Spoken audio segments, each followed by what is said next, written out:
beloved Boss Mike Cervera. Ay, nako mga kababayan, nag-asal DDS na talaga. Hindi may kuble, hindi may kuble ni Chucky. Okay na, audio Lax. O, eto na nga. O, okay na ba yung audio? Mga kababayan ko, oo. Si Sara Duterte, mga kababayan, pikon na daw. Oh, bakit daw tinatawag si Sara na Chucky? Putik na yan, apektado na si Sara. Matindi, ano? Oo, matindi sapak sa ulo talaga. Oo, ngayon oo, masabihan ng Chucky, mga kababayan, nakaw, gigil na gigil siya. Ewan ko, oo, mga kababayan ko, ha? Ayaw, ayaw. Ngayon, alam nyo na, kalimutan nyo na yung Buday, Chucky na lang. Oo, hayaan na natin yan dahil nga dyan sa hahambing, hambing ni Yussi Claire, na kapag ka nagagalit daw ho si Sara Duterte, nagiging kamuka ay si Chucky. Ito naman kasi si Atty. Claire Alam mo, matagal nang galit na galit to di ba? Matagal nang galit na galit yan si Chucky. Ayaw tinatawag na Chucky. Paano ngayon yan mga kababayan ko? Nandyan na yan Natawag na, naihambing na, naikumpara na. Huwag ka kasing ganon, poker face. yung mukha kasi ni Sara, mga kababayan, pag nagagalit, naduduling siya. Di ba, no? Naduduling pa. Ay, naku, ewan ko talaga. Bakit ganito si Sara? Pikon na pikon siya. Oo, eto na nga mga kababayan ko. Yan na. Nako, eto na. Oo. Kita nyo naman yung itsura kanina, di ba? Dali nga. Oo. Huwag nating i-remove, Boss Mike. Lakyan mo pa. Tignan nyo. Mga kababayan ko, totoo naman, di ba? Totoo naman, oo. Aminin mo na, Buday, hindi ka naman pa makukulong. Oo, tsaka na. Di ba? Oo. So, eto na nga mga kababayan ko. Dahil sa pagtawag mga kababayan na Chucky, eto na, oo. Sabi sa News 5 kanina, Yussi Claire, posibleng ipadisbar dahil sa Chucky comment. Ay, grabe! Mga kababayan ko, grabe, no? Nakakatuwa, mga kababayan, si Sara. Ay, mga DDS seryoso. Ito talaga yung idol nyo. Ay, seryoso mga DDS na nanonood, baka i-report nyo na naman to, mawala na naman ako bigla. Kasi yung mga nandito, hindi naman nagla-like yung mga yan Kailangan muna i-shoutout bago magsipag-like. Di ba? Uy, kayo naman, kahit naman sana walang shoutout, mag-like kayo. Ito na mga kababayan ko. Basahin natin ang sinabi sa News 5. Yussi Claire, posibleng ipadisbar dahil sa Chucky comment kay BP Sara. Wala stick walang joa. May sagot si Palace Press Officer Yussi Claire Castro kaugnay sa posibilidad na madisbar siya matapos niyang ikumpara sa Chucky Dal, si Vice President. Bakit naman kasi kinukumpara mo? Kayo naman eh. Ano naman kung kamukha, di ba? Ayan na nga. Matapos niyang ikumpara si Chucky Dal, si Vice President Sara Duterte kapag nagagalit. Oo nga. Eh di wag kang magalit. Ang babaw naman, sabi ko sa inyo, sila lang ang karapatang mambuska, mangantsaw, mambuli. Walang karapatan ng iba. Tandaan nyo, Duterte yan eh. Diba? Kapag ka Duterte, ugali nila yan. Oo, mahilig, mangasar, mambuska, mambuli. Pero kapag binalik sa kanila, ayun, nagigil siya. Sa sobrang inis niya, naninirik na nga yung mata. Di ba? Eto na mga kababayan ko. Birada ni Castro, ni Yussi Claire Castro, mas mainam na ground para sa disbarment ang pakikipag-usap umano sa isang asase. Binalikan. Oo. Binalikan ni Attorney Claire. Yung pagiging mamamatay tao ni Sara. Diba? Kung inyo maalala, di ba nga pinagbantaan yan ang buhay ni First Lady, ni Pangulong Bongbong Marcos, at ni Speaker Martin Romualdez na idol nyo. Woo! Grabe. Sa tingin ko mga kababayan, dadamay lang talaga si Pangulo dyan eh. Galit lang talaga yon kay Martin, ballpoint man. Galit. Galit si Sara kay Martin, dinamay, pati yung First Lady at Pangulo. Ganon. Eto na mga kababayan ko. Sabi dito, birada ni Yussi Claire Castro, mas mainam na ground para sa disbarment ang pakikipag-usap umano sa isang assassin para ipapatay ang Pangulo. Diba? Ngayon ano? Si Sara lalong nanggigil. Totoo naman yan eh. Balikan nga natin, boss. May video ka pa ba nung nagmumura yan? Eto na ho, yung banal-banalan. Ito ho yung tawag sa sarili, mapagpatawad, mapagbigay, at higit sa lahat, mga kababayan ko, mapagmahal. Kaya kahit tomboy daw, di umano, ay minahal. Eto na. Lahat.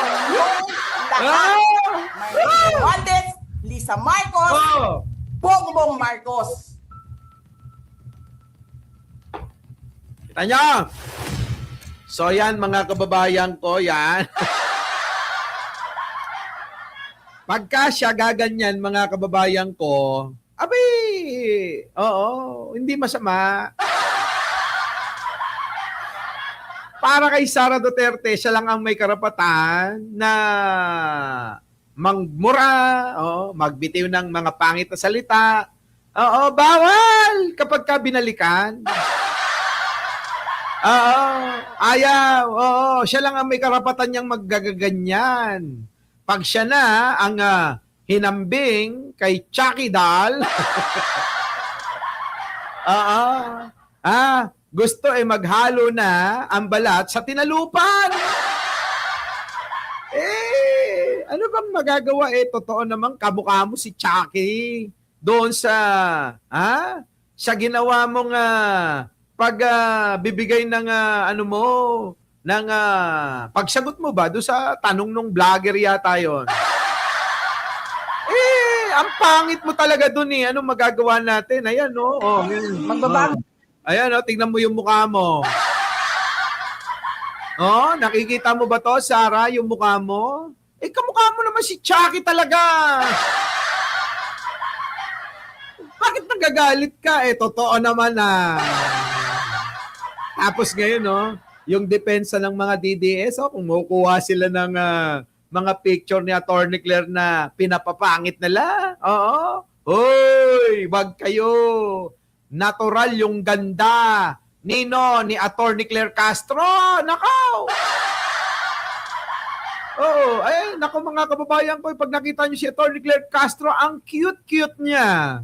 Oo, ha? Yung beauty ni Attorney Claire Castro, naku, mas maganda sa personal pag nakita niyo. Partida, ha? Wala pang nirorotoke, nire-renovate sa mukha nun. Eto mga kababayan ko, tanong nyo nga kung ilang beses na nagpa-renovate ng mukha to. Diba? Oo, partida ho yan ha. Oo, ulitin ko lang. Si Attorney Claire Castro, hindi pa nagpapa-renovate ng mukha. Eto naman, oo, ilang beses na ho ni-renovate ang mukha. Ha, pabalik-balik na lang, hindi magaling yung doktor niya. Nandiyan ba si Dr. Alec Guerrero? Nanonood ka ba? Dr. Alec Guerrero, pwede ba kitang irekomenda? Irekomenda natin, mga kababayan ko, sino? Si Dr. Alec Guerrero. Yan, mga kababayan ko. Di ba? Yan ho yung mukha. Tapos kayo, mga kababayan ko oo. Paano nga namang hindi manggigigil yan, mga kababayan ko? Nilalampaso sa katalinuhan. Kayo, mga kababayan ko, di ba? Naghahamon nga tayo ng isang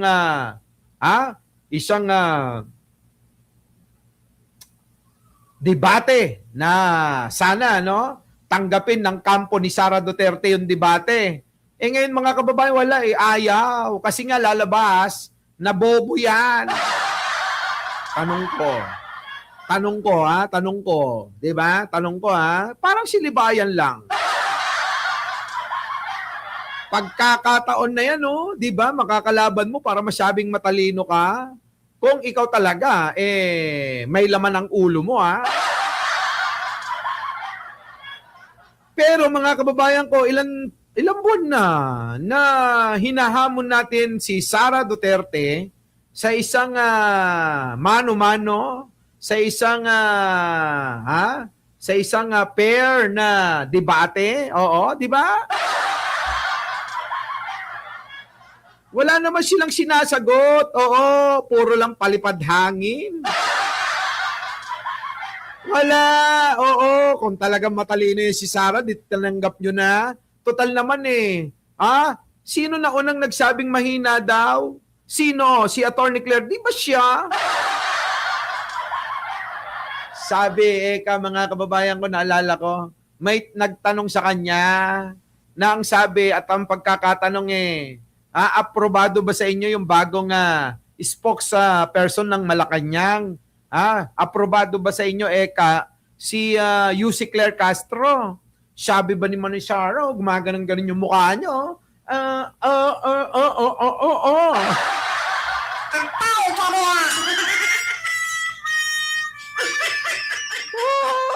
Yan, ganyan ang naging mukha. Ay, nasan na ba yung boss Mike? Eto, pasok. Ayan, tignan nyo mga kababayan ko, bagong renovate ang mukha pero naaagnas na. Do you think she's qualified po, if ever? No. Yung mukha. Nako! Napapansin ko naman kasi na Tingnan nyo, sasagutin lang naman kung qualified o hindi. Di hindi.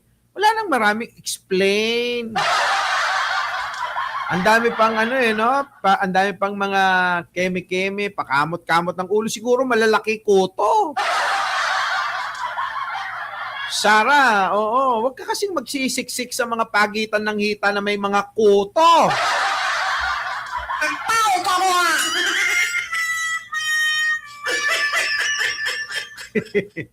May uso yun, Sabi nila daw may mga kuto-kuto. Eto na. or napapansin naman na natin lahat na si BBM hindi siya pumipili base sa kwalifikasyon Nako! ng kanyang mga appointees. Napapansin na- Kita nyo parang si BBM daw hindi naman namimili daw ng kwalifikasyon. Hoy!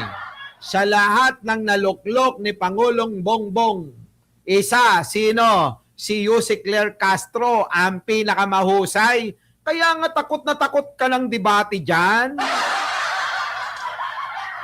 Diba? Takot na takot niya sa debate. Tapos, kung makaano ka, natin na pumipili siya base sa kung sino yung tingnan mo, hirap na hirap ka pang magpaliwanag. Yan ba yung matalino? Mga kababayan ko, kapag ako nagsalita, tuloy-tuloy medyo bulol nga lang. Di ba? Pag nagsalita tayo mga kababayan, walang preno. Si Sarah, mga kababayan, ang daming mga station. Kulang na lang mga kababayan, kada Monumento Station, kada Fifth Avenue Station, kada Abad Santos, kada Obrero, kada Blooming Street Station, tumitigil. Ay, nako, mahina ulo. Kaya siguro, Boss Mike, alam mo, kaya hindi yan na lumalaban ng debate kasi bobo. Eto na. kaalyado nila at sumusunod. Anong kaalyado?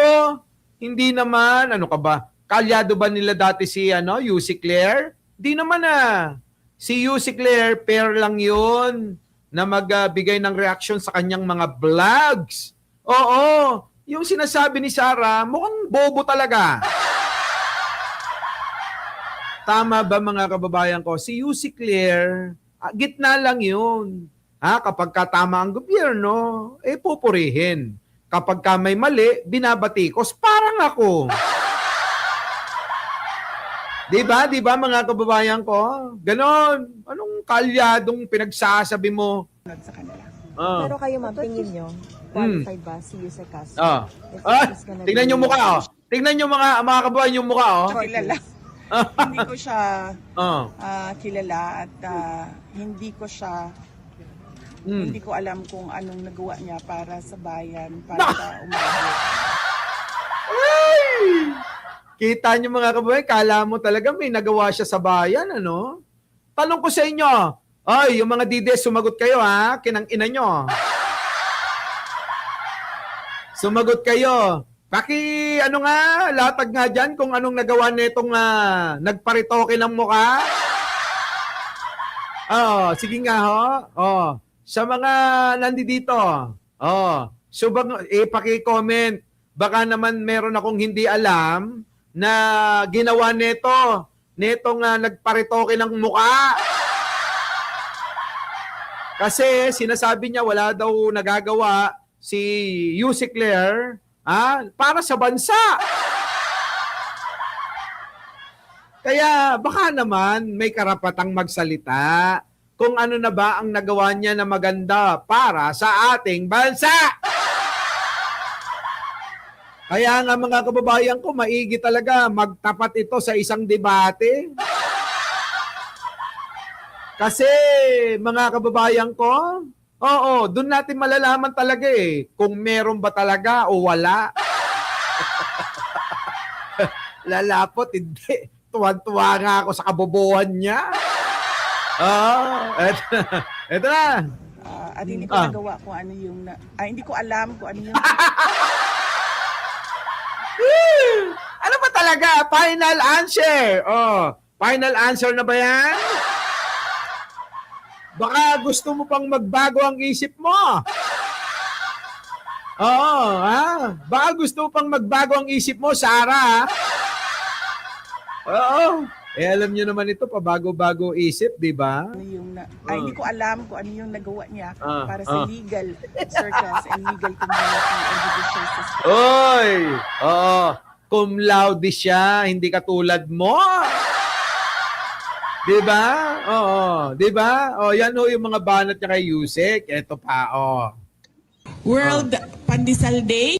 Ngayon, mga kababayan, ihambing muna natin kung sino ba talaga ang lutang. Kasi ang tawag niya kay Leni Robredo noon, kung inyong maalala, Piki daw na Vice President. Lutang, gano'n, ano? Pero sang-ayunan natin yung peking Vice President. Tayong mga Marcos loyalist, naniniwala naman talaga tayong si Pangulong Bongbong Marcos ang nanalo nung nakaraang halalan Di ba? Sa Vice President noon, di ba? Naniniwala tayo si Pangulong Ferdinand Marcos Jr. ang nanalo talaga sa pagka-Vice President. Hindi nga lang pinahintulot. Pero mga kababayan ko, dito, pansinin natin to, kung sino ang lutang sa dalawa. Si Sara o si Leni ba?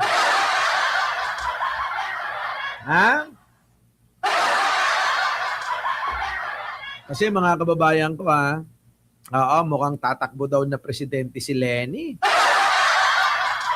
Eto na. Mamaya natin talakayin yung isa-isang mga tatakbong presidente daw, sige, tuloy. Happy World Pandesal Day sa inyong lahat.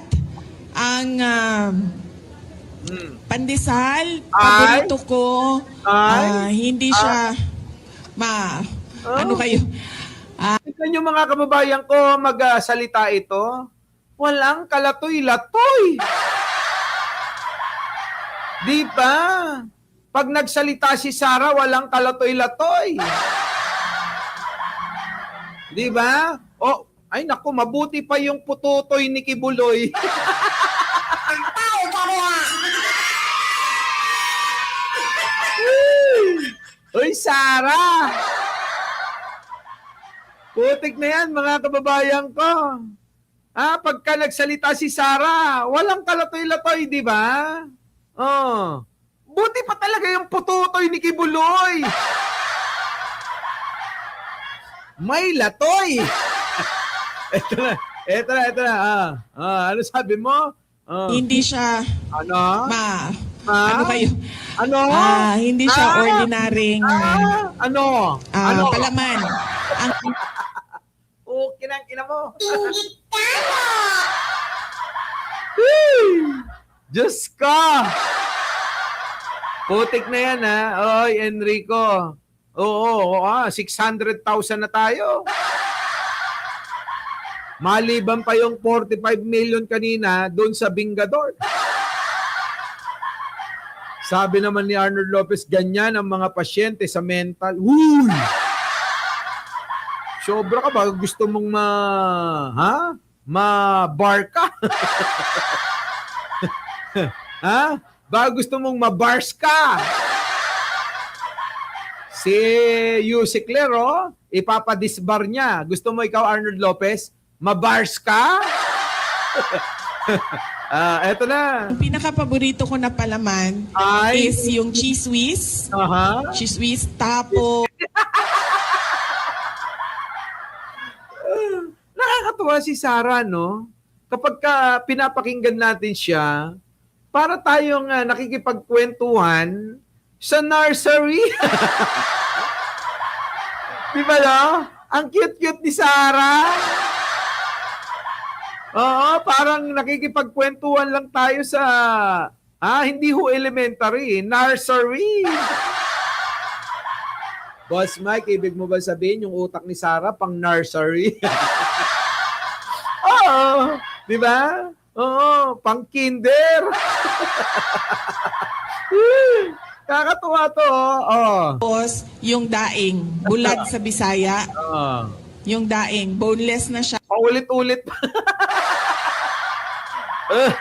Paulit-ulit pa. Tinatanggal ko siya sa sa mga buto, tapos nilalagay. Uy, Sara, tinik yun, tinik. Matuto ka. Anong buto? Tinik. Kapag ka isda, pagbulad isda, tinik. Oo. Kapag kakarne, baboy, baka, manok, buto. Tama, no, mga kababayan ko, no? Tama, no? O, sige. Ang kwento ni Aling Chucky. Ang kwento ni Aling Chucky. Ang may wagang mensahe.